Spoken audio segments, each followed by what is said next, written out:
ever pouring another gleams of light.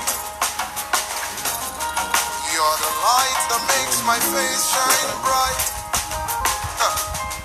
As I look your face, I become the light. Where's darkness on the side of light? Ever pouring another gleams of light. You're the light that makes my face shine bright, so bright. And as I look your face, I become the light. Imole kuku parada. Imole kuku parada. Imole kuku parada. Imole kuku parada. Somebody say, let there be light in the name of Jesus. Everybody say, where's darkness at the sight of light? Ever pouring out and brings sunlight. You're the light that makes my face shine bright. As I look your face, Jesus, I become the light. Somebody declare, say, where's darkness at the sight of light? Ever pouring out and brings sunlight. Somebody say, you're the light that makes my face shine bright. As I look your face, I become. Somebody declare it. Imole, imole,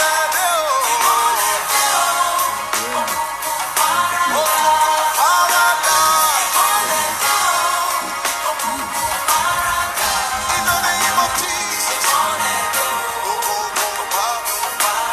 Somebody say, imole, Jesus, the light is here. Hallelujah.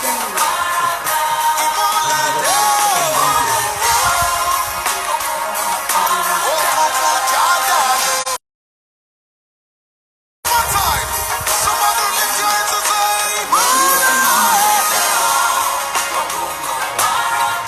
in the name of Jesus.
Somebody declare it.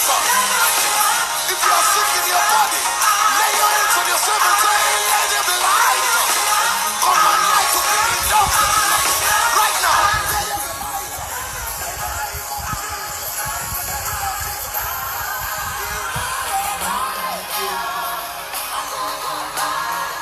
In the name of Jesus.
òkùnkùn parada, ìmọ́lẹ̀ dé o.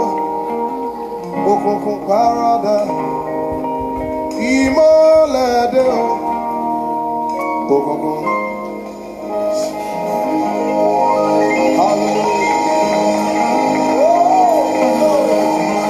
Welcome.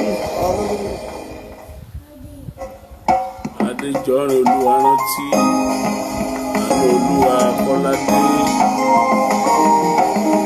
Àdìgbòtúndé.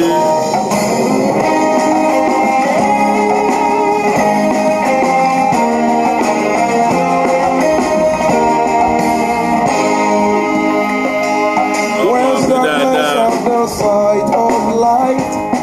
Bọ̀bá yóò wá aṣọ tí mo ṣe fún ọ. Evaporated are the gleams of light. You're the light that makes my face shine bright. As I look your face, I become the light. Where's darkness of the sight of light? Evaporated are the gleams of light. You're the light that makes my face shine bright, so bright. And as I look your face, I become the light. Ìmọ́lẹ̀ dé òkùnkùn parada. Ìmọ́lẹ̀ dé òkùnkùn parada. Ìmọ́lẹ̀ dé òkùnkùn parada. Ìmọ́lẹ̀ dé òkùnkùn parada. Somebody say, let there be light in the name of Jesus. Everybody say, evaporated. You're the light that makes my face. You are welcome, you are welcome, you are welcome. As I look your face, Jesus, I become. Somebody declare, say, Gloria, you are welcome. God bless you. Somebody say, you're the light. As I look your face, Adéyínká, somebody say, Aṣadé, you are welcome. Báyìí Adédèjì,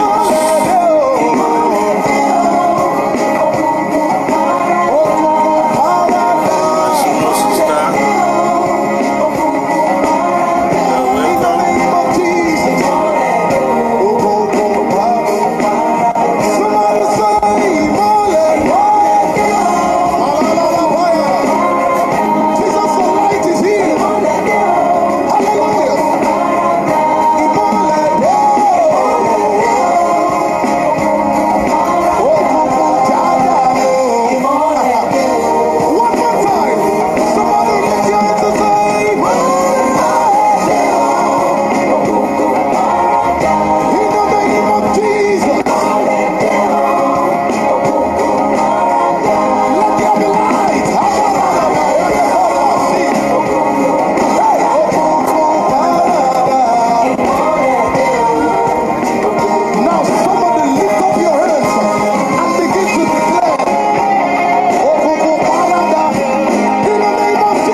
Light has come.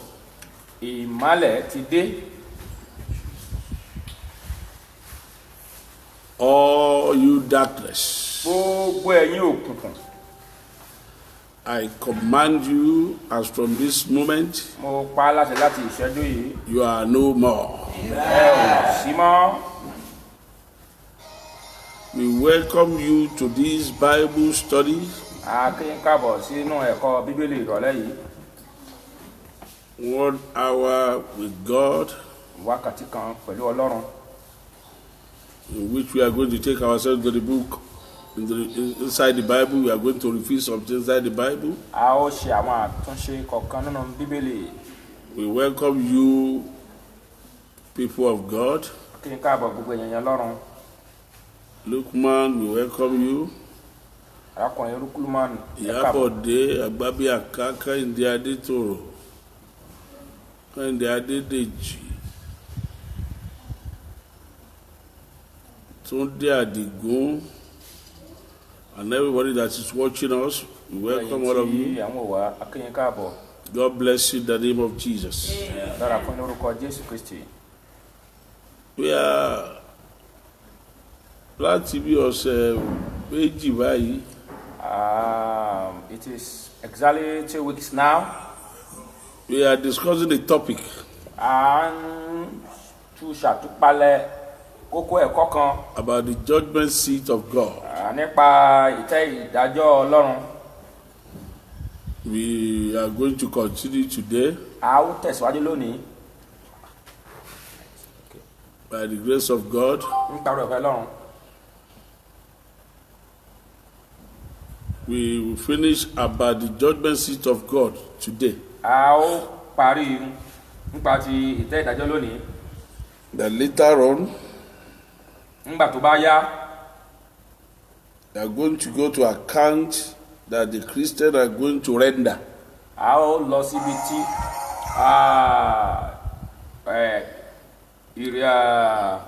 Account that Christians are going to render. àwọn ojúṣe tí a ó fi hàn, àwọn ìṣe wa, àwọn iṣẹ́ tá a ti ṣe tí a ó fi hàn níwájú ìtẹ́ ìdájọ́. That is where we are going. Ibẹ̀ ni à ń lọ. But we want to first of all finish the judgment seat of God first. A fẹ́ kọ́kọ́ ṣe parí ibi tí ìtẹ́ ìdájọ́ lónìí. This Monday, Ní Monday ti ọ̀sẹ̀ yìí, we go as far to discuss about the Bema seat of judgment. a sọ̀rọ̀ nípa ti ibùtẹ́ ìdájọ́ tá a pè ní Bema And the white throne, àti ìtí a mọ̀ sí judgment seat. ìtẹ́ ìdájọ́ funfun.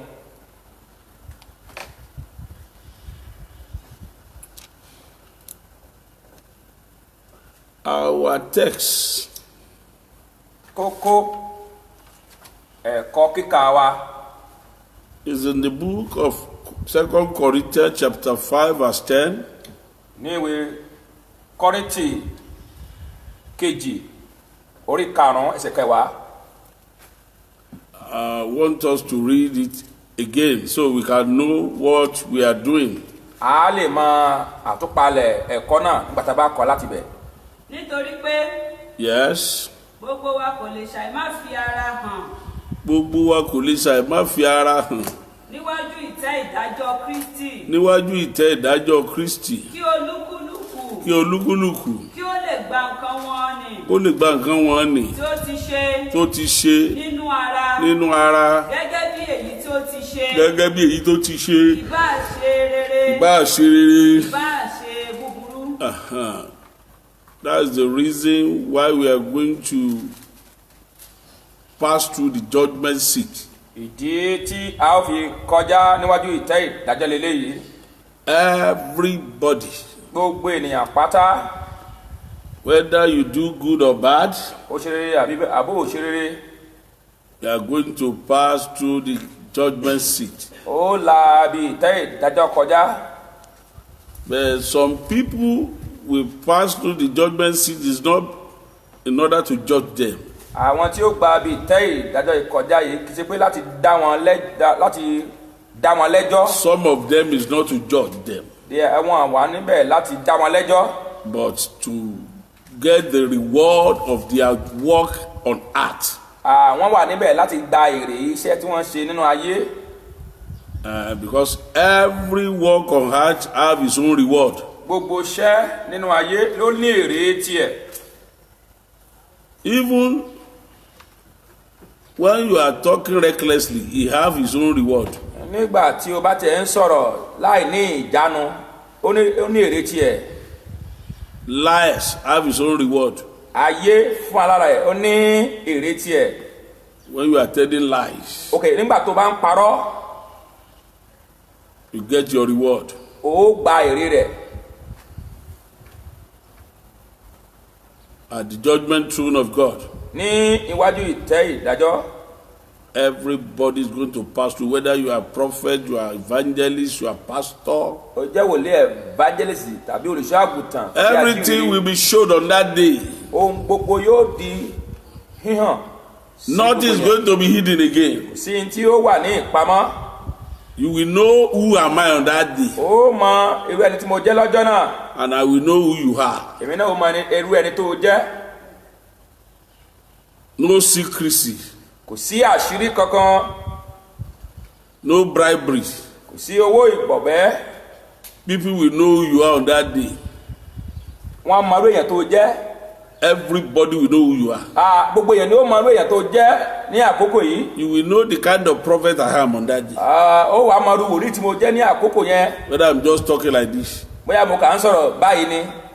you will know on that day the kind of person you are. ó mọ irú ẹni tó jẹ́ ní ọjọ́ náà.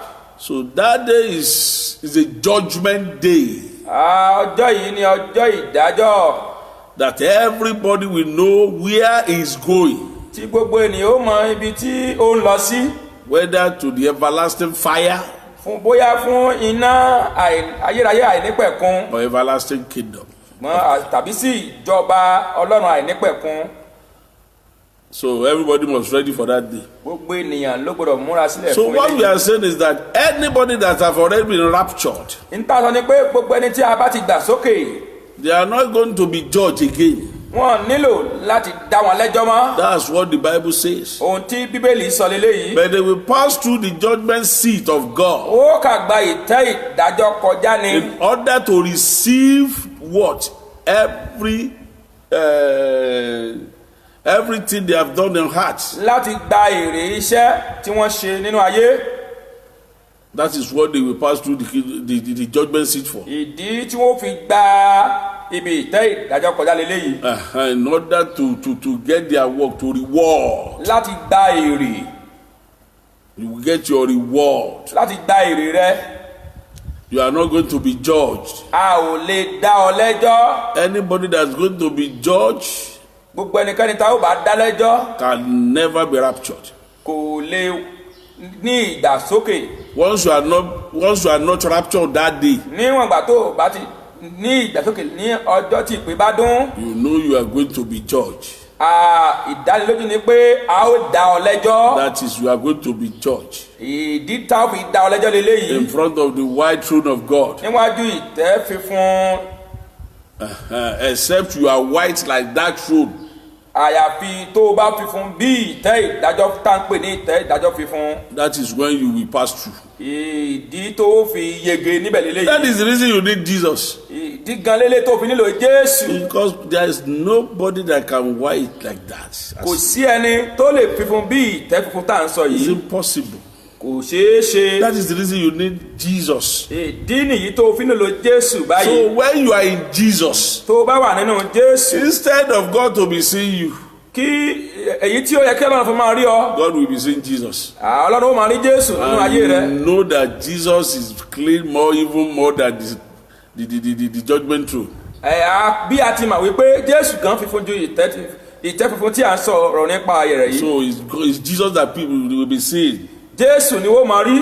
That is the reason that I say, when you are living in me and I'm living in you, bí ẹ̀yin bá ń gbénú mi tí ẹ sì ń gbénú mi. you ask for anything ẹ ó béèrè ohunkóhun tí ẹ bá fẹ́. and it shall. So that is where we are going. Ibi tí à ń lọ leléyìí.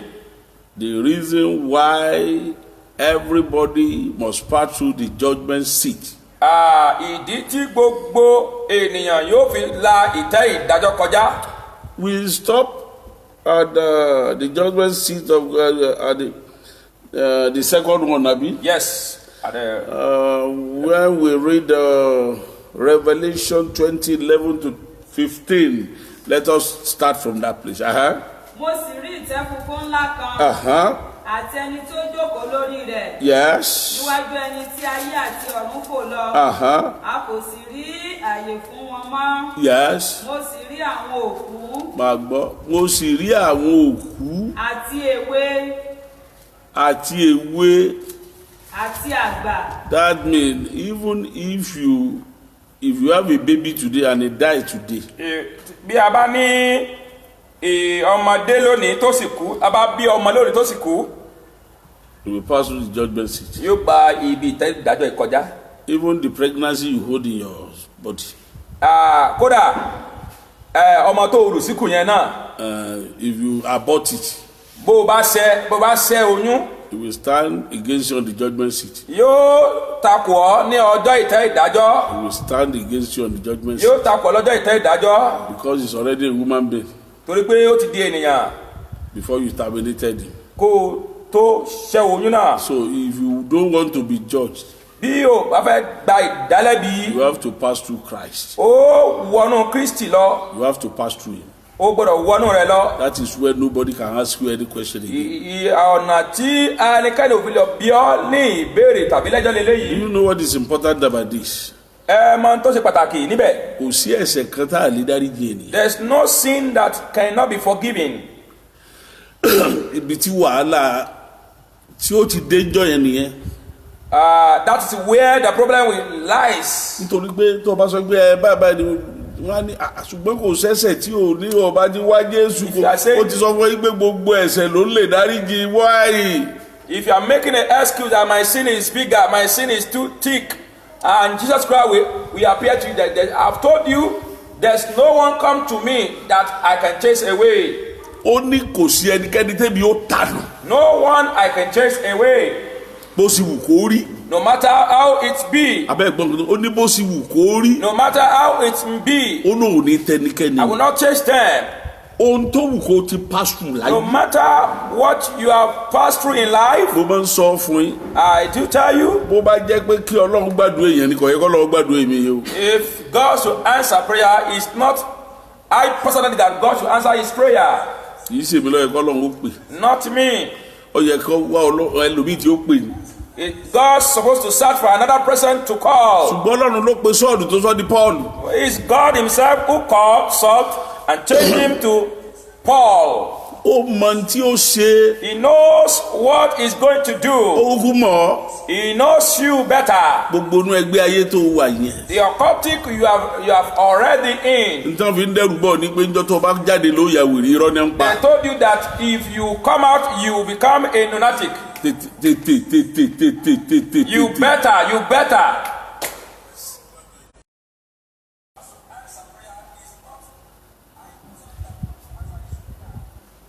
Gba Jésù. It's better you receive Jesus. Tó o bá ti rọ̀ mọ́ Jésù kò sẹ́ni tó lè rí ọ̀pá jẹ́. If you rest on Jesus, nobody can kill you. Kò sí nǹkan kan tó lè ṣe ọ́, I assure you. Mo fi dá ọ lójú kò sí tó lè ṣe ọ́. Ìgbà ìmọ̀ lolúwa ti mójú fò dá. It's on the time. The day you don't know God have bypassed it. Ó ní ṣùgbọ́n nísinsìnyí kí oníkálùkù ṣe kéde. But now every one of us. Kó wá síwájú ìtẹ́ ìdájọ́. To come to the judgment. Kó kúnlẹ̀ kó béèrè àánú. To lay down and ask for the mercy. Ọlọ́run á dẹ̀ dáríjì ọ́. And God will forgive you. Kò sí tó wù kó ṣe láyé. There's nothing what you can do in life. Ó rí pé mi ò pè ọ́ lẹ́lẹ́ṣẹ̀ ni. I didn't call you a sinner. Tí mo sọ ni pé kó jáde ńbẹ̀. What I'm preaching is that you come out from that sin. Lórí bébí kan ṣe wà mí ọ̀mọ́ o. As you are seeing me, I'm not mi ọ̀mọ́. perfect. I'm not clean. Jésù ló sọ mí di mímọ́. It's Jesus Christ that make me clean. Tá a bá ti yọ Jésù kúrò nínú ọ̀rọ̀ mi. If they subtract Jesus Christ from my life, mo ti tán. I'm nobody.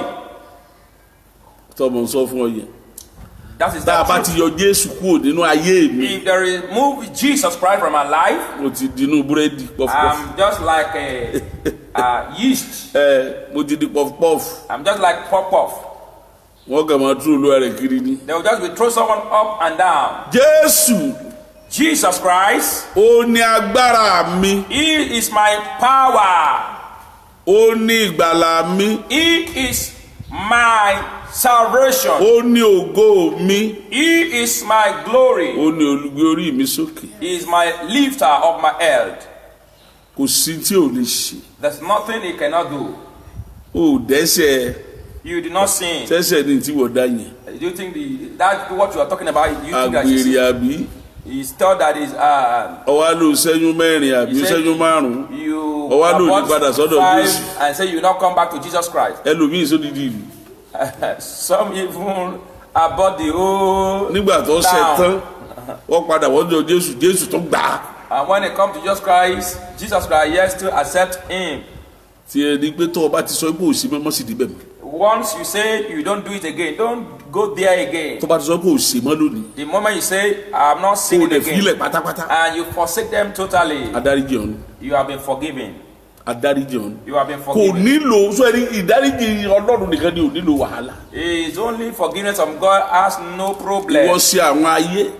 You just offend the people in the world. Tá bá fẹ́ dáríjì ọ́. If they want to forgive you, wọ́n lè sọ pé kó lọ ṣe kábà kó ṣe lé kó ṣe lé kó ṣe lé. No. They will give you a mandate. Ẹ̀jẹ̀ Jésù nìkan ló nílò. The blood of Jesus Christ, that's what you need. Ká fẹ̀jẹ̀ Jésù wẹ̀ ọ́. That you may be washed by the blood of Jesus Christ. Once you are clean by the blood of Jesus. Everything is okay. And everything is new. No matter the kind of sin. God will forgive you. It's not that God can forgive you. It will forgive you. It will forgive you. Don't operate in sin again. Don't die in sin. Don't know what tomorrow will bring. Don't know where you are going tomorrow. Even the next 1 hour, you don't know whether you are going to be in this life or not. You are not the holder of your life. So you have to be careful. God can save you. He can turn your life around. Do you know every one of us that you are listening to me? We are going to be the partaker on that day when Jesus comes. We are going to rapture with him. In the name of Jesus.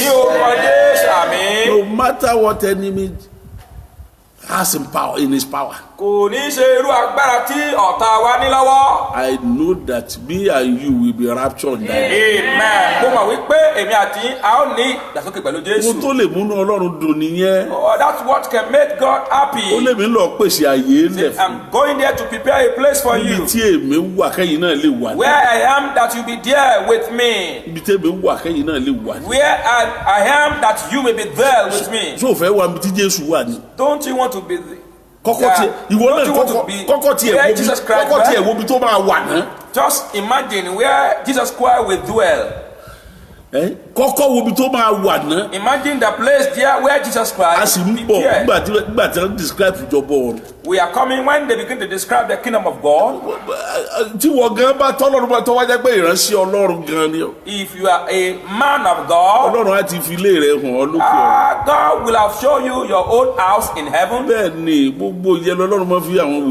is the word God revealed to his own prophet in order to uphold us ní. This is where you are coming to. Mo sọnù. Don't throw it away. Mi ò lè sọ léyìn ẹnu láyé. I can never throw my own away. Ohun tí Ọlọ́run fi hàn mí. For what God has shown to me. I cannot trade it with anything. Mi ò lè tà pẹ̀lú ohunkóhun. Anything in life. Ohunkóhun nínú ayé.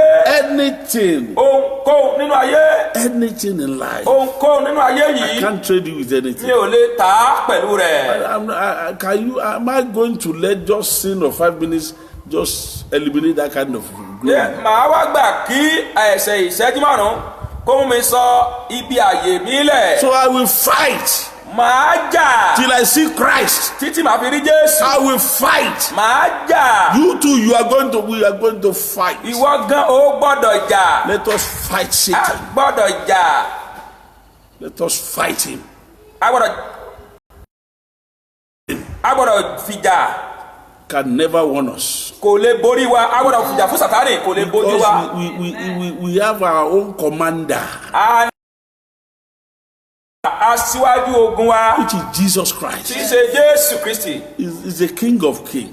Ó ní ọba àwọn ọba. All power has been given unto him. Gbogbo agbára láti fi fún. Which kind of power are you searching for? Irú agbára wo ló ń ṣàwárí? The power that has been given to Christ. Agbára tí a ti fún Jésù. There is no any other power. Kò sí agbára mìíràn. That anybody can use in this life. Tí ẹnìkan lè lò nínú ayé yìí. And heaven. Lọ́run ni. That has not been given to Christ. Táàtì fún Jésù. So what are you afraid for? Kí ni ó ń jẹ́ ìbẹ̀rù rẹ? You are afraid of death. Ò ń bẹ̀rù ikú. You will die one day. Ìjọ kan náà ló fàyè lẹ̀. There is nothing you can do. Sí tó ṣe. We are going to die one day. A fàyè lẹ̀ lọ́jọ́ kan. The day you are born. Ìjọ tí a bí ọ. That is the day you have got the date for your death. Ìjọ náà ló ti sáyìn ní ọjọ́ tó fàyè lẹ̀. You come out from the hole. Ó jáde nínú ìwò kan. And you are going to end it in hole. Ó padà sínú ìwò kan náà. There is nothing you can do. Kò sí tó lè ṣe nínú eléyìí. You will return to the hole. Ó padà sínú ìwò. Because you come out from the hole. Nínú ìwò kan ló ti jáde wá. You return to the hole. Ó padà síbẹ̀. There is nothing you can do about that. Kò sí tó lè ṣe nípa eléyìí. You don't want to die, don't come to die. Tó bá fẹ́ kú ò ní wá sínú ayé Don't yìí. come to this world o. Ò ní wá sínú ayé yìí. Beg God very well o. Sọ fún Ọlọ́run o. Because immediately you are born to this sinful life. Kété tí a bá ti bú ẹ sínú ayé ẹ̀ṣẹ̀ yìí. You are going to die one day. Ó kú lọ́jọ́ kan. Whether you are old or young or small. Ó dàgbà. Ó kéré. Ìjọ kan náà, ìjọ kan náà, ìjọ kan. The kind of death you are going to die. Ṣùgbọ́n ikú tó máa kú. Is what is important. Òun ló ṣe pàtàkì. Are you going to die in the hand of Satan? Ǹjẹ́ ó kò sọ́wọ́ Sátánì bí? That is the only thing I'm telling you. Èyí tí mo sọ gan fún ọ lélẹ́yìí. Have to die as what? As a man. Ó gbọ́dọ̀ kú gẹ́gẹ́ bí ọkùnrin. Gẹ́gẹ́ bí èèyàn. Gẹ́gẹ́ bí ènìyàn. Bí ènìyàn. As a man. Bí Ọlọ́run sì dá wa tó mí ẹ̀mí iye rẹ̀ sí wa nú láì lẹ́sẹ̀. God create us without blemish. Bá a sì lè ṣe náà ni pé láti gbénu Kristi. The way we can do is to live in Christ. Bíbélì sọ wípé. And the Bible says. Gbogbo aláwùdó níwájú ìtẹ́ ìdájọ́. Every one of us that stand before the throne of judgment. Ká lè gba iṣẹ́ wa tá a ṣe ní ilé iṣẹ́ wa tá a ṣe. That we will receive our labour before. Ìbá ṣe rere. Is either is good. Tàbí búburú. Or bad. Nínú ìwé Róòmù. In that book of Romans chapter 2. Orí kejì. Verse 7 ẹsẹ̀ keje to 11. sí ìkọkànlá. Ìwé Róòmù orí keje sí ìkọkànlá. Fún àwọn tí fi Romans chapter 2 verse 7 to 11. Fún àwọn tí ń fi sùúrù. Fún àwọn tó ń fi sùúrù. Ní èrè iṣẹ́ wa ògo àti ọlá àti àìdíbàjẹ́ ìyè àìnípẹ̀kun. Ṣùgbọ́n fún àwọn oníjà tí wọn kò sì gba òtítọ́ gbọ́. Yes. Ṣùgbọ́n tí wọ́n ń gba àìṣòdodo gbọ́. Ìrunú àti ìbínú yóò wá, ìpọ́njú àti ìrora lórí olúkúlùkù ọkàn ènìyàn. Yes. Tí ń hùwà ibi. Ti Júù ṣáájú. Yes. Àti ti Hélénì pẹ̀lú. Ṣùgbọ́n ògo àti ọlá àti àlàáfíà fún olúkúlùkù ẹni tí ń hùwà rere. Yes. Fún Júù ṣáájú. Yes. Àti fún Hélénì pẹ̀lú. Nítorí ojúṣàájú ènìyàn kò sí lọ́dọ̀ Ọlọ́run. Ibi tí mo ń lọ lónìí. That's what I'm going to today. Ojú ṣáájú kò sí lọ́jọ́ náà. Ojú ṣáájú kò sí lọ́jọ́ náà. That there's no respect for any person on that day. No matter who you are. Kò ní ṣe pẹ̀lú irú ẹni tó jẹ́. No respect for anybody. Kò sí ojú ṣáájú fún ẹnikẹ́ni lọ́jọ́ náà. Whether you are a prophet. Ó jẹ́ wòlíì. You are a pastor. Olùṣọ́ àgùntàn. You are a president. Ààrẹ. You are a minister. Minister. You are a UN Secretary General. You are UN Secretary. You are American President. Ó jẹ́ ààrẹ Amẹ́ríkà. No matter who you are. Ẹni tó wù kó jẹ́. That day. Lọ́jọ́ yìí. Everybody will be equal. Gbogbo wa là á rí bákan náà. In the presence of God. Ní iwájú Ọlọ́run. They will judge you as they judge me. Wọ́n dá ọ lẹ́jọ́ bí a ti dá mi náà lẹ́jọ́. There are some people in the world today. Àwọn kan wà ní ayé lónìí. They don't know that as they judge the pastor, they will judge them too. Wọ́n mọ̀ pé bí a ti dá olùṣọ́àgùntàn lẹ́jọ́ la ó ti dá àwọn náà lẹ́jọ́. They believe that pastor need to be above everything. Wọ́n ti rò wípé olùṣọ́àgùntàn ti gbọ́dọ̀ ju ohun gbogbo lọ. So if they catch any pastor with sin. Tẹ́bá mú ìránṣẹ́ Ọlọ́run kan nínú ẹ̀ṣẹ̀. They will popularize it. Ó gbé jáde níta. They will let people know. Ó jẹ́ kí gbogbo ènìyàn ó mọ̀. They don't know that he has already have forgiveness of that sin. Ẹ mọ̀ wípé ó ti ní ìdáríjì ẹ̀ṣẹ̀ náà. Because ayé ti fi ṣe ẹlẹ́yà. Because he has been mesmerized. Ọ̀run ò lè fi ṣe ẹlẹ́yà mọ́. But in heaven it cannot be mesmerized. Ìwọ náà tó dẹ̀ and all those people are doing the same thing. Àyè tí ẹ fi olùṣàgùntàn yìí hàn ẹ ṣerú kan bẹ́ẹ̀ náà. That is what happened in that book of, is it Luke chapter 8? By that time when they brought a woman into the presence of Jesus. Ìkẹsẹ̀tà mú obìnrin kan tó múnú àgbèrè wá síwájú Jésù. And they say we catch him doing fornication. Àrí tí ń ṣe àgbèrè. We tried it doing adultery. Àrí tí ń ṣe panṣágà. It's not that they told us so. It's not that they told us. Kì í ṣe pé wọ́n sọ fún wa. We catch him where he's doing it. Amúnibi tó ti ń ṣe pàápàá. We catch him right-handed where he's doing it. And master, olùkọ́ni. What are we going to do? Kí là á wá ṣe? And Jesus started writing something down. Jésù wá ń kọ èdè kan sí orí ilẹ̀ẹ́lẹ̀. You know what is written on that day? Ǹjẹ́ ẹ máa tó ń kọ sí ilẹ̀ẹ́lẹ̀ lọ́jọ́ náà? What is written is that ẹ̀yin alábùkún wọ̀nyí. You bastard. ẹ̀yin tó jẹ́ pé tí ń gan bẹ lára yín. You that your own is inside your body. ẹ̀ṣẹ̀ tẹ́lòmíì dìmọ́ ju tarábìnrin yẹn lọ. The sin that some of you committed is more than this of woman. ṣé arábìnrin yẹn nìkan ló ṣàgbèrè? Is it that only man? Is that only that woman committed? ṣé ẹnìkan lè dá ṣàgbèrè? Can the only person commit fornication? Where is the man? Níbo ni ọkùnrin náà wà? They never brought the man. Wọ́n mú ọkùnrin tí wọ́n jọ ṣe pa. It's only woman. Obìnrin yẹn lọ́jọ́ ọ̀nà mú wá nìkan. Is it only woman that does the act?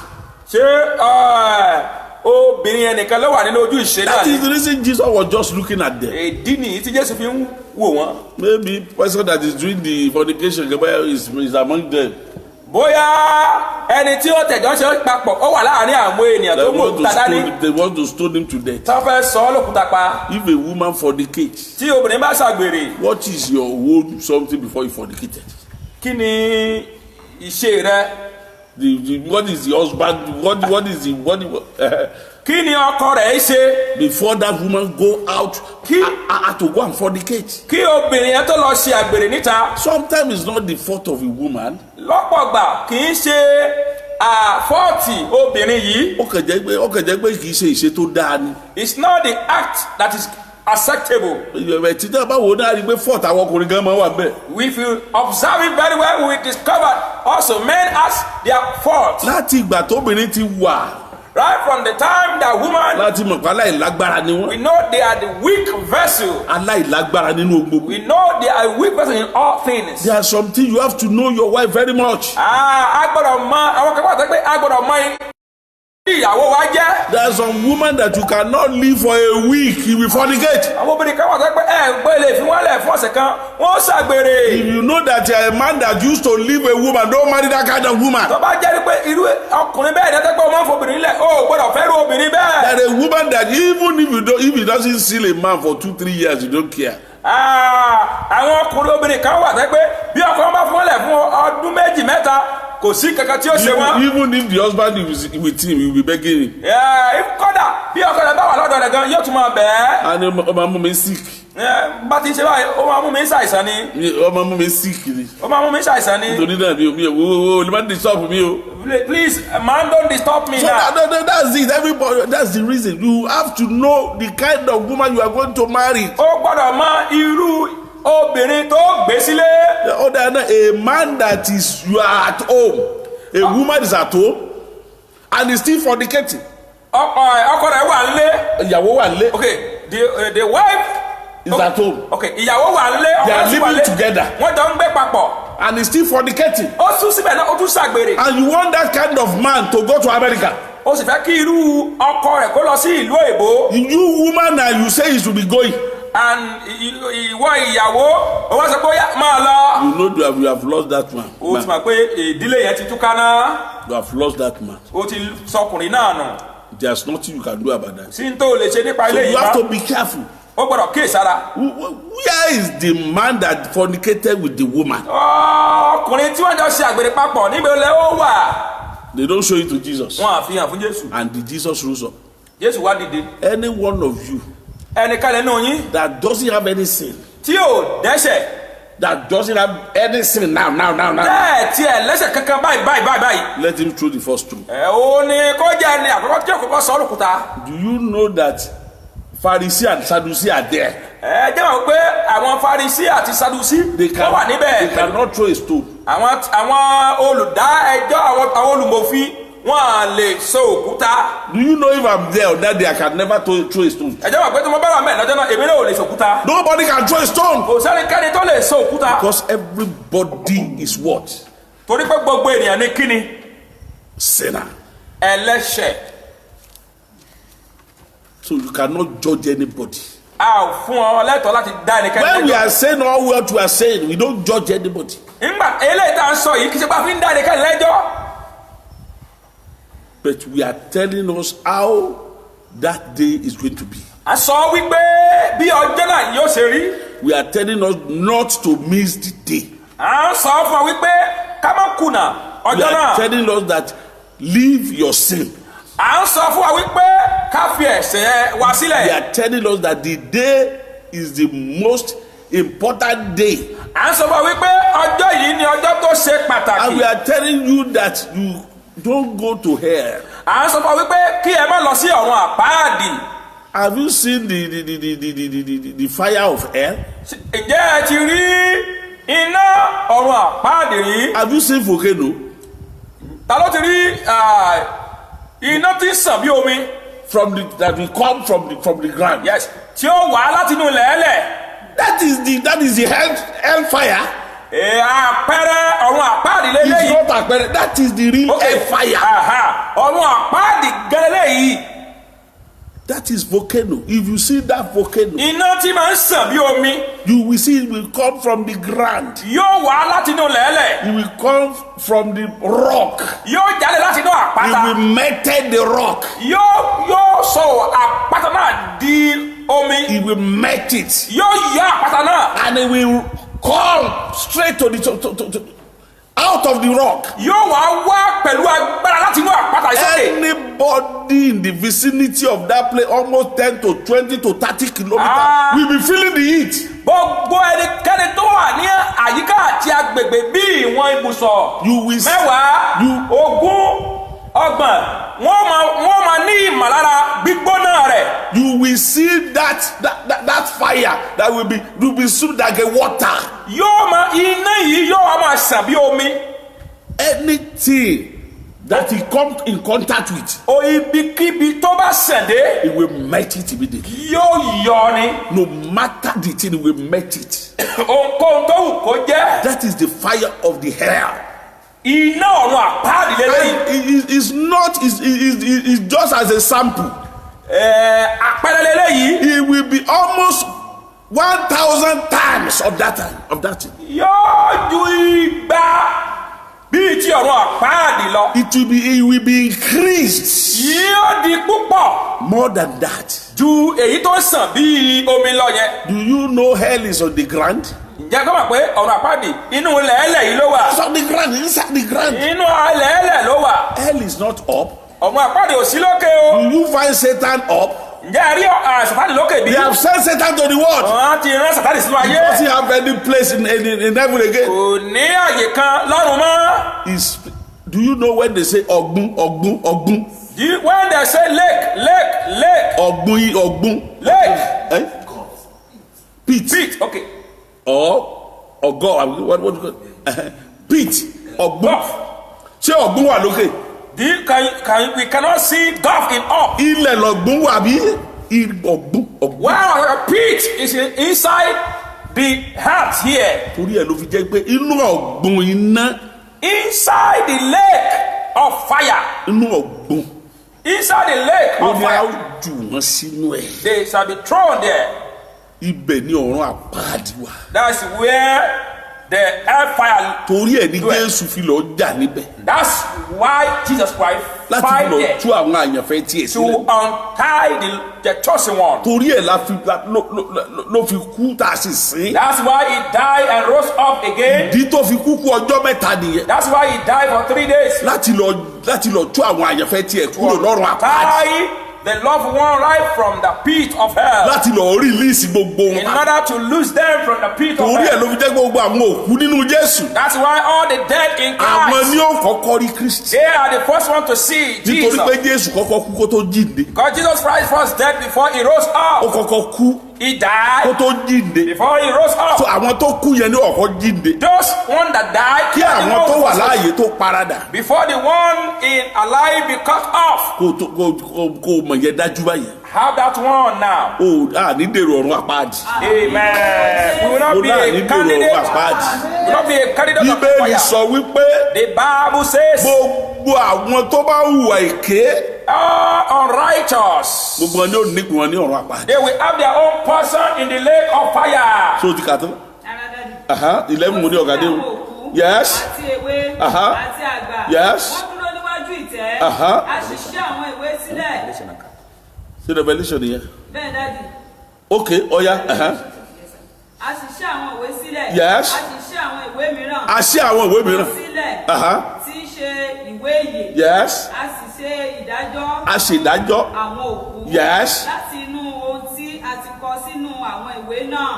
Gẹ́gẹ́ bí iṣẹ́ wọn. Yes. Òkú sì jọ òkú tí ó ń bẹ nínú rẹ̀ lọ́wọ́. Òkun. Ó sì jọ àwọn òkú tí ń bẹ nínú rẹ̀ lọ́wọ́. Tó o ti gbọ́ báyẹn. Can you hear that?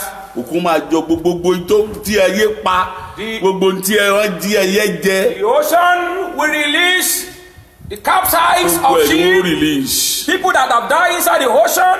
Wọ́n máa release gbogbo ẹ̀. He will release all of them. Ọjọ́ yẹn ọjọ́ ńlá ni. That day is a great day. Àti ikú. Àti òkú. Ìjọ òkú tí ó wà nínú wọn lọ́wọ́. Ṣé ẹ tún rí báyẹn? A sì ṣe ìdájọ́ wọn. Àwa ṣe ìdájọ́ wọn. Gẹ́gẹ́ bí olúkúlùkù. Bí iṣẹ́ wọn. Àti ikú. Àti òkú. Àwa sọ yẹn sínú adágún iná. Yes. Èyí ni ikú kejì. Bí a bá sì rí ẹnikẹ́ni. Bá a bá wá rí ẹnikẹ́ni. Tí a kò kọ orúkọ rẹ̀ sínú ìwé ìyè. Gbogbo ìwọ tó ti wà rapture lórúkọ rẹ ti wà nínú ìwé yìí. Everyone raptured with Jesus. Their name has been written in the book of life. A sọ sínú adágún iná. Yes, a wà sọ sínú adágún iná. Shall be thrown to the lake of fire. Lórúkọ Jésù àní sọ sínú adágún iná. Amen. Nta máa kà tó máa kẹ́ ní 1 Corinthians 3:14 and 15 lẹ́yìn a wà bọ́ sí.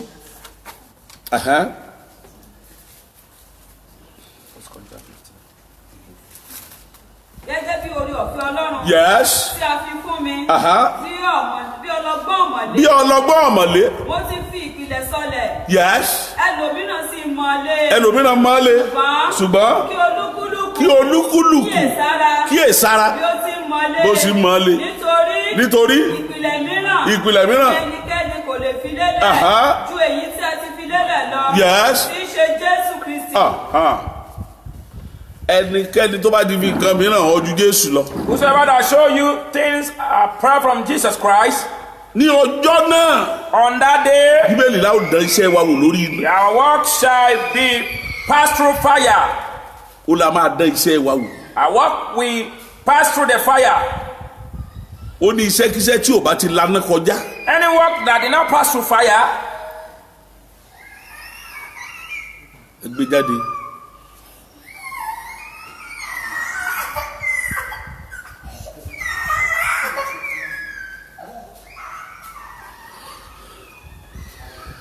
Ó ní iṣẹ́ ẹni tí ò bá ti laná kọjá. Any work that didn't pass through fire.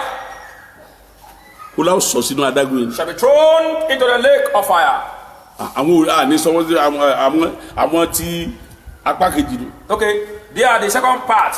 Ṣùgbọ́n àwọn tó wà ní Bema kiri yẹn wọ́n àní sọ wọ́n sínú adágún yẹn. People from the Bema will not be thrown into the lake of fire. Ṣùgbọ́n wọ́n pàdánù kí ni o. They will miss reward. Jó lè bá ń kábẹ̀ yẹn. Níbi tí verse kéde yẹn. 16, 15. 15. First Corinthians 3, 15. 15. Bí iṣẹ́ ẹnikẹ́ni bá jóná. Máa gbọ́ tí iṣẹ́ ẹnikẹ́ni bá jóná. Ó wá pàdánù. Yóò pàdánù. Ṣùgbọ́n ó ti kára rẹ̀. Ó ti kára rẹ̀. Láúgbàlà. Ṣùgbọ́n bí ẹni la iná kọjá. Ibi tá à ń lọ lónìí nìyẹn. Láúgbàlà. It shall be saved. Bó láti dán iṣẹ́ ènìyàn wò. How with your work will be passed through fire. Bó láti fẹ́ dán iṣẹ́ èèyàn wò. How your work will pass through fire. Akọ̀ dán bí love of praise. Ìfẹ́ fún ìyìn Ọlọ́run. Bó ló ṣe máa ń yin Ọlọ́run. How do you praise God? A ó dán wò. It shall be tested with fire. Bó ṣe yin Ọlọ́run. How you praise God. Ara àwọn iṣẹ́ tá a dán wò ni. Those are the things that are going to be tested. Bó ṣe yin Ọlọ́run. How you praise God. Love of soul. Ìfẹ́ sí ọkàn ènìyàn. How many souls are you? One. Ọkàn. Iye ọkàn mélòó ló jèrè? How many souls? Iye ọkàn mélòó? Ọlọ́run sọ fún ìránṣẹ́ Ọlọ́run kan. God speak to a man of God. Nígbà tó wò wípé yes. When he saw it that. Oríjọ rẹ̀ tó ní láì pé ó ti ṣe tán ṣe kíra. Nígbà tó yá lolúwa bá sọ fún pé kí ló ń dùn ọ́nú? Iye ọkàn mẹ́ta péré ló ti jèrè. A man of God was rejoicing that he give a largest church and he said, Lord, I'm ready, I'm coming home. And God said, what are you rejoicing for? He said, only 3 souls you want for me. Kéèyàn nírú káàmpù bàbá Adébóyè nǹkan olúwa sọ pé orí ọkàn mẹ́ta péré ló ti jèrè. For someone to have a camp like the Redeemed camp and God said, you only want 3 souls for me. Sẹ́yìn pé sẹ́yìn jóná nù. That work born. Love of God. Ìfẹ́ sí Ọlọ́run. Bó o ti fẹ́ràn Ọlọ́run sí. How do you love God? Ó ní ẹ fẹ́ràn Olúwa pẹ̀lú gbogbo everything pẹ̀lú gbogbo. Love God with your power, with your strength, with your heart, with everything you have. Wọ́n wá gbélé. They will weigh it on Yóò scale. fẹ́ràn Ọlọ́run tó a di gbé lórí scale báyìí. Do you love God? They will put it on the scale. Wọ́n á kàn ní pé ọmọ ẹ lọ fẹ́ràn jọ Ọlọ́run lọ. Okay, they will just see that, okay, you love your children more than God. Láwọn ìgbà kan ọ̀fẹ́ràn sẹ́ẹ̀ rẹ̀ jọ Ọlọ́run lọ. If they weigh it, okay, he love his work more than the love of God. Nígbà tí wọ́n ń pè ipe kí wọ́n wá sílé ìjọ Ọlọ́run gbó lọ́lọ́. When they are calling for to come to church, where do you go? Sunday service kí ló ṣe? And the Sunday service, do you attend Sunday service? It's going to be weighed also. Ǹjẹ́ o lọ sí ṣọ́ọ̀ṣì gan kó tó kú Sunday tó kà tó fi kú tó tọ́ wá ṣọ́ọ̀ṣì? Sunday preceded the day you die. Do you go to church? Ǹjẹ́ o mọ̀ pé téèyàn bá ṣe kẹ́rin kó tó kú? Ó máa jẹ́ very important tí wọ́n máa bí léèrè lọ́rùn. What you do after you live on a heart is going to be very, very important. Wò ní béèrè tó ti ṣe tipẹ́tipẹ́ tó ṣe mu. They will not ask you what you have done before. This what you are doing is what are going to be asked. Àbọ̀ ọ̀gbọ́n ìsìnkẹ́ẹ̀lì. Don't you know what this case says? Ó ní bí ẹnìkan bá mọ Ọlọ́run tó mọ gbogbo ẹ̀ bẹ́ẹ̀ láti bẹ̀rẹ̀ ayé ẹ̀ tó kàn dédé bí tó sì yẹ tó sì kú. If someone, Prophet Ezekiel say, if someone have been knowing God, loving God right from the beginning, and suddenly before he died, he just changed. Ó ní gbogbo ire tó ti ṣe àníkàmọ́. All the good thing he has been doing for God will not be counted for him again. Ó ní bí tọ́ ọ̀rá ṣe ẹ̀ la máa kà. That evil thing he did before he died is going to be counted for him. Ó yá wá sọ fún mi. Tell me. Ó ní bẹ́ẹ̀ ni káwọn ẹ̀ ṣe búburú.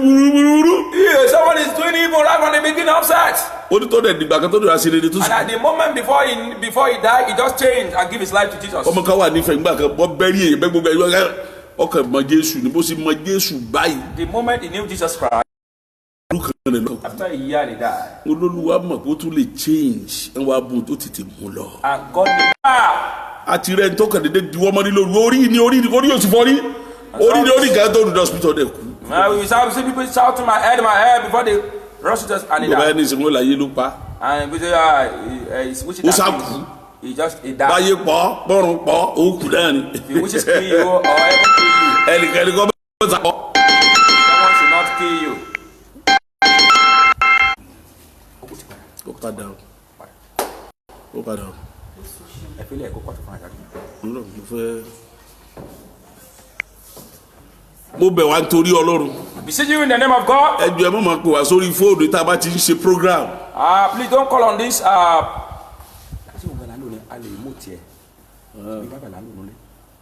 Alo ẹ̀fọ́.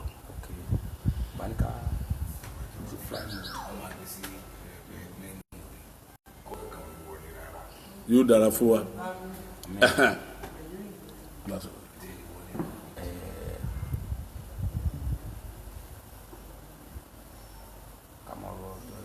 A máa ru ọjọ́ ikú. We should think about it. Ìjọ kan wà á lọ. The day you are going to die, Èmi náà ó lọ. I will live one day. Kò dẹ̀ sí dẹ́nì kankan lè ṣe sí. There's nothing anybody can do about it. Bá a máa judge ìjọ náà nu. That's what I'm going to be judged on that day. Talent. Báwo ló ṣe lo ẹ̀bùn rẹ? Your talent. Ẹ̀bùn tá a fi fún ọ. Kí ló wọ̀n? The scale, the weighing of your talent. Kí ló wọ̀n? Kí ni ẹ̀bùn rẹ wọ̀n? The weighing of your talent. Àwọn afẹ́ mọ iye tẹ́bùn ẹ mọ̀. They want to know what your talent weigh. Kí ló lo talent yẹ fún? What do you use that talent to do? Ìwọ akọrin tó ń sakọ. You choir, you are bragging. Bẹ́ẹ̀ni tó ń sakọ sọ tí wọ́n bá ti rí ọba ìwọ̀n kó o lè kọrin. You know that if they don't sing in the church, they cannot sing that day. O tún di talent yẹ padà sọ́run. You are taking back your talent to heaven. Wàhálà ni o. It's a problem. Love of authority. Ìfẹ́ fún Àwọn olórí. àṣẹ. Àwọn àṣẹ olórí. Bó o lọ sí bọ̀wọ̀ fún àwọn ìránṣẹ́ Ọlọ́run. How do you obey the minister of God? Jẹ́ kí n sọ gidi kan fún Let yín. me tell you. Kò sí tí ìránṣẹ́ Ọlọ́run gbọ́dọ̀ ṣe. There's nothing a man of God can do Tẹ́ ẹ fi gbọ́dọ̀ da ìṣèlú tẹ́ ẹ sì bàjá tẹ́ ẹ sì lé kúrò ní ṣọ́ọ̀ṣì. that will make you to disorganize the service and put him out from the service. During the service. Ní wákàtí ìsìn. Bí nǹkan kó bá ṣẹlẹ̀ ẹ parí ìsìn. Whatever that's going to happen, let's round up the Kì í service. ṣòun lẹ̀ bọ̀wọ̀ fún Ọlọ́run lẹ̀ bọ̀wọ̀ fún. It's not a man of God you don't honor. Gbogbo ẹ̀yin ọ̀dọ́ tẹ́ ń ṣe kinní yẹn. You are doing those sort things. Ẹ ń fi ara yín sábẹ́ ègún Ọlọ́run ni. Putting yourself under the curse of God, the wrath of Ẹ God. parí ìsìn ẹ parí gbogbo ẹ̀. Whatever you want to do, Ẹ kú òní vicinity ìjọ. come Ẹ lọ ṣe meeting bóyá bishop vicinity of house. the church, go and do the meeting in the meeting house. Ẹ wá aṣọ ogun tó bá dùn inú ń bẹ̀. You say whatever that is, make you angry. Ẹ sì gbọ́dọ̀ insult ìránṣẹ́ Ọlọ́run yẹn. And you must not insult that minister of Torí God. tẹ́ ẹ bá ní iṣẹ́ ìránṣẹ́ Ọlọ́run tó bá lọ jẹ́ ìránṣẹ́ If Ọlọ́run you wàhálà say ni. he's not a man of God and he's a man of God, That is only thing tí màá yà ọ́. that's only my advice I will give to you. Ṣé a ti sọ praise? Yes. Pride of the denomination.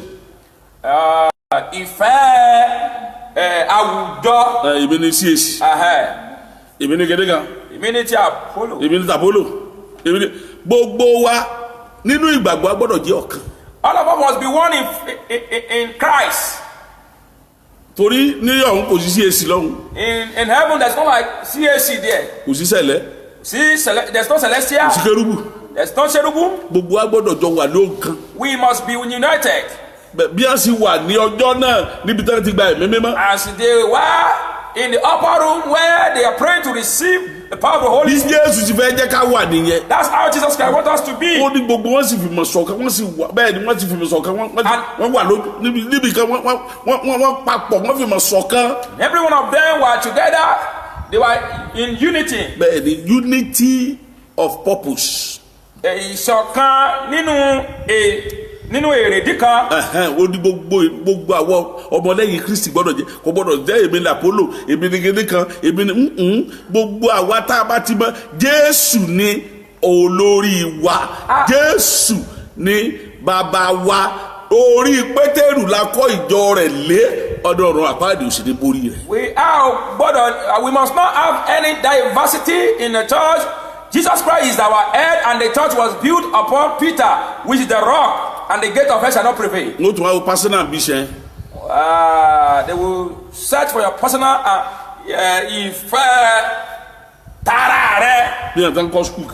like the people that are building school. People that building school all over. The money that they used to spread the gospel. To rural area. The people in the rural area, they are more than people in the city. At the time I do my camp in Bauchi, Endurance truck. I know some people are in the bush. People that are in the bush, they are more than people in the city. We brought salvation to the end.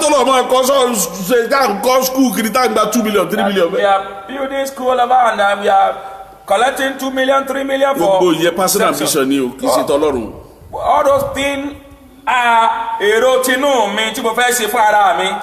Intolerance. Intolerance.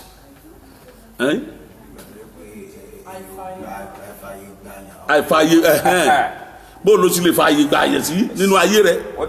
Bolo si le tolerate yẹn sí. What you can accept it. What you can accept. Kí ló lè gbà mọ́ra bolo si le gbà mọ́ra. Tolerate. Ṣé ìwọ ìránṣẹ́ Ọlọ́run. You minister of God. No wa bí ọba ìwà kan bọ́ sọ́lẹ̀ ni. Wà ní ẹja gbàgbé tí bẹ́ẹ̀ bu ẹja gbà àkọ́ dúró àwọn tá a dúró àwọn ṣe ní ṣe bí o. You minister of God, if there's a dispute, you remove the collar, remove your suit and say, let's forget about the Bible now. We have to fight ourselves. We are going to kill ourselves today. Àwọn tọ́ọ̀gì ọmọ sínú ìjọ. Wọ́n bọ́ sọ́ọ̀sì kan pé túnjọ́ kan. They are talking. Enter the talk one day. Tí pásítọ̀ fa kọ́là yọ, ọkọ̀ sọ sí. And the pastor removed the collar and put on that. Ẹnìkan tó kọ́ fún lẹ́sẹ̀ nù ọba yóò fi dìlú lẹ̀. Someone. Ó ní agbégbé àpáta lẹ̀ ni. We put aside talk. We put aside talk. Ó la gbégbé àpáta lẹ̀ ní onírú yín. Put aside talk. Ó ní bẹ́ẹ̀ bá pọ́gọ́rùn ó lò máa lù pa ni. If you are able to, you are all right, I'm going to beat you hell. Ṣé rí ẹ̀ṣẹ̀ tó fún ẹnìkan tó mú di lọlẹ̀? Ayọ̀kú mú eré. A person blow and it just go down like that. The remainder of them, they pick a race. Why can't you wait for him? Ẹ̀ṣẹ̀ ọlọ́tọ́gì. Ó lẹ́ẹ̀sì dúró de yóò lu tí ìbàjẹ́. Why can't you wait for him? He's going to beat you. Kó tẹ́ ẹ tó wọ́n pé pásítọ̀ ni. Before you know that he's a pastor. Irú pásítọ̀ wa ọ̀rọ̀ àpáàdì lọ́lọ́. That type of pastor is going to hellfire. Ọ̀rọ̀ àpáàdì lọ́lọ́. Ọ̀rọ̀ àpáàdì. Wọ́n wá lọ gan ọmọ ìjọ lẹ́sẹ̀. Ọkọ ọmọ ìjọ lẹ́sẹ̀ tíjọ tú.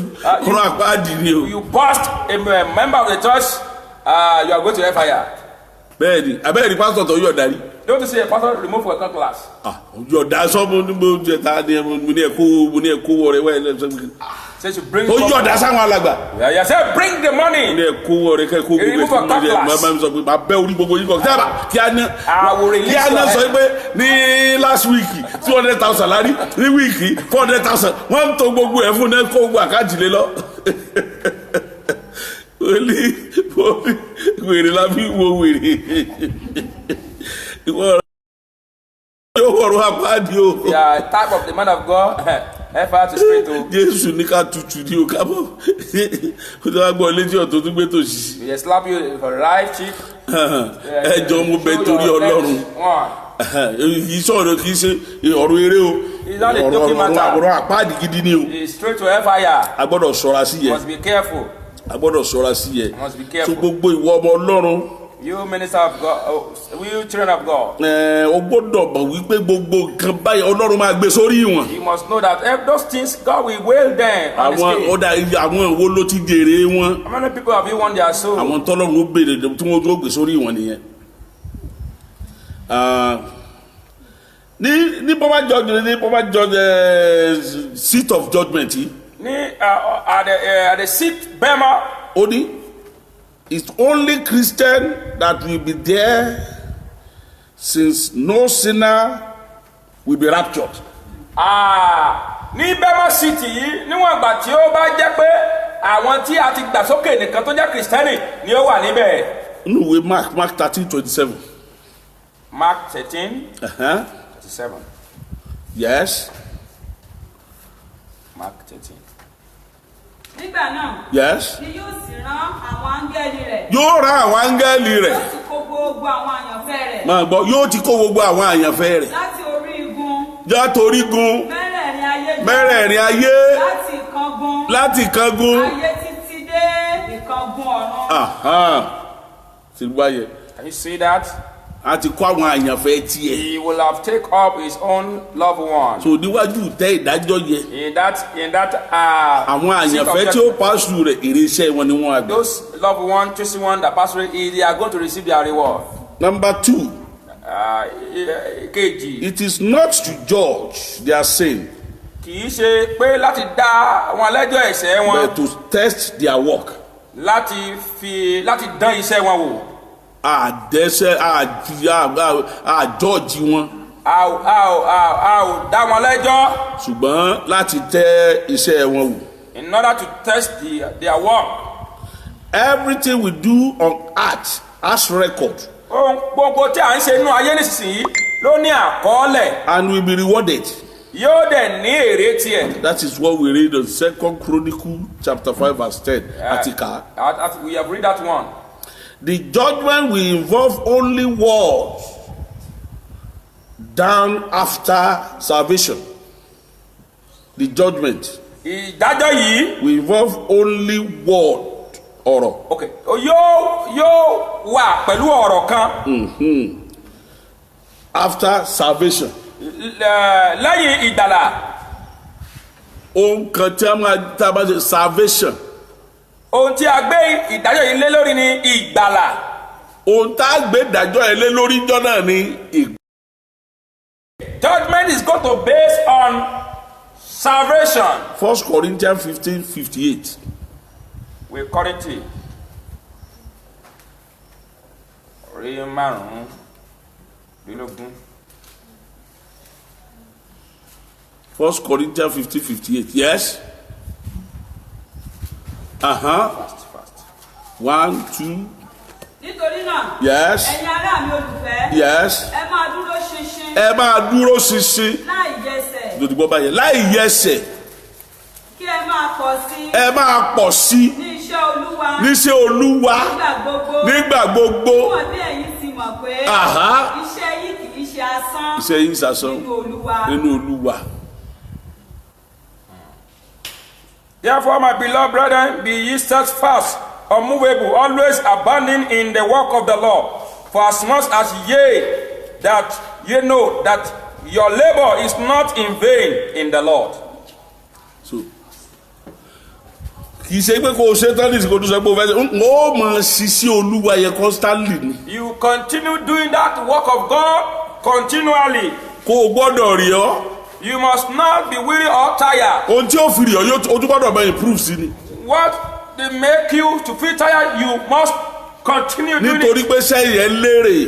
For the work has a reward. No one can influence the judgment since Jesus, the righteous judge, is going to undo it. Kò sẹ́ni tí ó lè gba ọ̀nà àlùmọ̀kọ́rọ́ rí níwọ̀n bàtí jẹ́ kí Jésù ni ó jẹ́ onídàájọ́ òdodo. 2 Timothy 4:8. Wé Timothy kejì orí 4:8. Láti ìsinsìnyí lọ. Yes. A fi adé òdodo lélẹ̀ fún mi. Ti Olúwa. Yes. Onídàájọ́ òdodo. Yóò fi fún mi. mi ní ọjọ́ náà. Lọ́jọ́ náà. Kì í sì ṣe kìkì èmi nìkan. Ṣùgbọ́n pẹ̀lú fún gbogbo àwọn tí ó ti fẹ́ ìfarahàn rẹ̀. Tá a ti farahàn tó ti bá lọ, àwọn tá a ti farahàn tó a ti rapture pẹ̀lú ẹ̀. People that have been raptured with him. Àwọn là ń bá wíjẹ gbogbo àlọ́ máa fún ní àdìmọ́sọ́ nítorí pé adé ògo la máa gbàgbà yẹn, adé ògo la gbà gẹ́gẹ́ bí èrè iṣẹ́ wa. Is the crown that we are going to receive as a reward of our works done on this earth. Only those word motivated. Àwọn tí tán gbà níyànjú. And directed by Holy Spirit. Tí adarí wọn nípasẹ̀ ẹ̀mí. We stand the test. Àwọn ní a ó dánwò. And be rewarded. Tí a ó fún ní èrè. Only them. Àwọn nìkan. Nítorí náà. For this reason. Ǹjọ́ ṣiṣẹ́ tá tó fi gba èrè lọ́jọ́ náà. Are you doing the work that will make you receive a reward that day? Tó bá di ọ̀sẹ̀ tó ń bọ̀. Next week by God's grace. A wà bọ́ sí kí ni àwọn àkáǹtì àwọn onígbàgbọ́ yóò rẹ̀ ń dà níwájú tẹ̀ ìdájọ́ Ọlọ́run. Next week we are going to discuss what is the account that the believer, the Christian will render, the saved one before God. What are they going to render before God? What are we going to have to confess before God? Ohun tí a nílò láti sọ jẹ́rìí níwájú Ọlọ́run. And what are we going to have to give account of? Àti ohun tí a ó jiyìn níwájú Ọlọ́run. Ibẹ̀ la ń lọ ní ọ̀sẹ̀ tó ń bọ̀. That's where we are going to. Ní ọjọ́ Monday ní agbára Ọlọ́run. On Monday by God's grace. Yóò dára fún wa o. It's well with you. Ní alẹ́ òní. Tonight. Pàdé. Meet our Father. Ní aago 11. Exactly 11. Àdúrà wa yóò tó bẹ̀rẹ̀. We continue our prayer. A fẹ́ gbàdúrà láyé dáadáa. We continue in the prayer concerning dream. Àwọn kan ti ń pè mí tí wọ́n ń sọ àwọn nǹkan kan fún mi tí mo rí pé a nílò rẹ̀. Calling me, telling me that we need this type of prayer. A nílò àdúrà gidi gan lórí ẹ̀. We need this type of prayer. So a máa gbà lálẹ́ yìí. Tá a bá lè bọ̀ sórí topic míì, a bọ̀ síbẹ̀. Tá a bá lè bọ̀ síbẹ̀ tó a gbò náà ni. Tó bá dẹ̀ ní àlá tó fẹ́ jẹ́ ká interpret, tètè send this inbox ká lè tè ṣe. If there's any dream you want us to interpret, send it to the inbox. Yóò dára fún wa o. Amen. Orí yóò dára fún wa. Ní aago 11 ní òní ní alẹ́ yìí tètè kó pàdé wa ọ̀rọ̀ òṣìṣẹ́ lẹ́kọ̀ọ́ adó fún ọ. Ìmọ́lẹ̀ rẹ̀ ọ̀tàn. Ọ̀la ni àwọ̀ wa yóò parí. Fast we come to the end tomorrow. Nígbà tó bá di ọjọ́ Friday. On Friday. A bẹ̀rẹ̀ ọjọ́ Olúwa. We start with the day of the Lord. Fún gbogbo ẹ̀yọ́ ọmọ Ọlọ́run nílé. We do the children of God in the house. A ṣe welcome service fún wa. We do the welcome service for us. Bàbá ṣiṣẹ́ awálé akọ a sọ gbogbo ẹ̀ lọ́la. We tell you how we are going to do it hour by hour. A máa fi account number wa síta fún gbogbo ẹ̀yọ́ ọmọ. Gẹ́gẹ́ tẹ́ bẹ́ẹ̀ sì mọ̀ pé yálé kéde ni. It's our yearly program. So gbogbo ìwọ tó bá fẹ́ fún wa ní ọrẹ ni o tó fún ọjọ́ Olúwa bóyá ó ní àwọn tó ti bọ́ lọ́rùn sọ tó Olúwa ti ṣe ni tó fẹ́ ṣẹ̀jẹ́ rẹ tó fẹ́ sọ wàá sẹ̀dẹ̀ sínú àkáǹtì ẹ̀ yóò dára fún wa mo ní yóò dára fún wa mọ́lẹ̀ wa ó sì tàn mo lógo Ọlọ́run ó fara hàn yóò dára fún wa ẹ jọ̀ọ́ ẹ má jẹ́ ká gbàgbé wípé a sì ń dúró sílé àmọ́ tí ó ṣẹlẹ̀ bí wọ́n bá ní ká wá àwà tí wọ́n bá rẹ̀ pé kí kó kálukú jókòó sí ibẹ̀ rí pé òǹjọ́ ìwà nínú kinní yìí ẹ̀mí mọ́ yóò wọnú ayé yín Ọlọ́run àṣẹ àti májẹ̀mú kó wọnú ayé yín lọ ẹ bá àánú pàdé ẹ rójú rere Ọlọ́run yóò sì dára fún yín Jésù Olúwa wa títí aago 11 àṣálẹ́ yìí aláìbí ò ní ṣẹ lórí ẹ̀.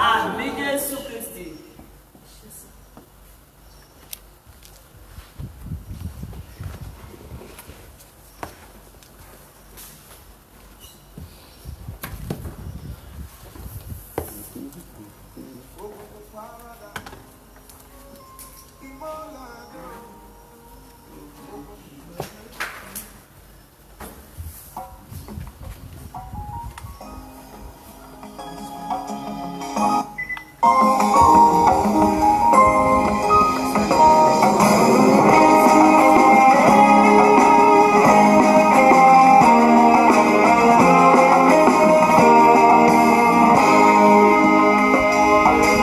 darkness at the sight of light?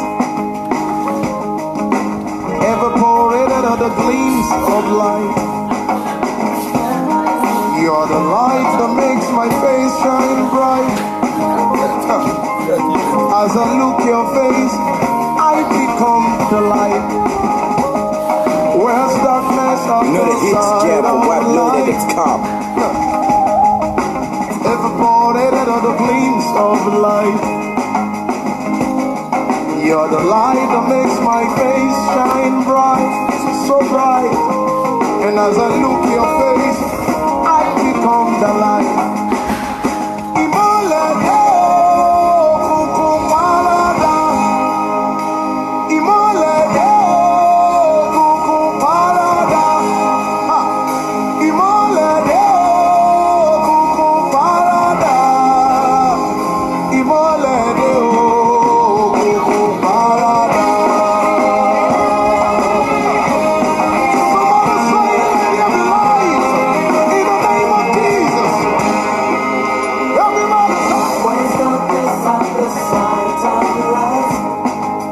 Evaporated, you're the light that makes my face shine bright. As I look your face, Jesus, I become the light. Somebody declare, say, where's darkness at the sight of light? Evaporated, are the gleams of light. Somebody say, you're the light. Imolede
òkùnkùn parada.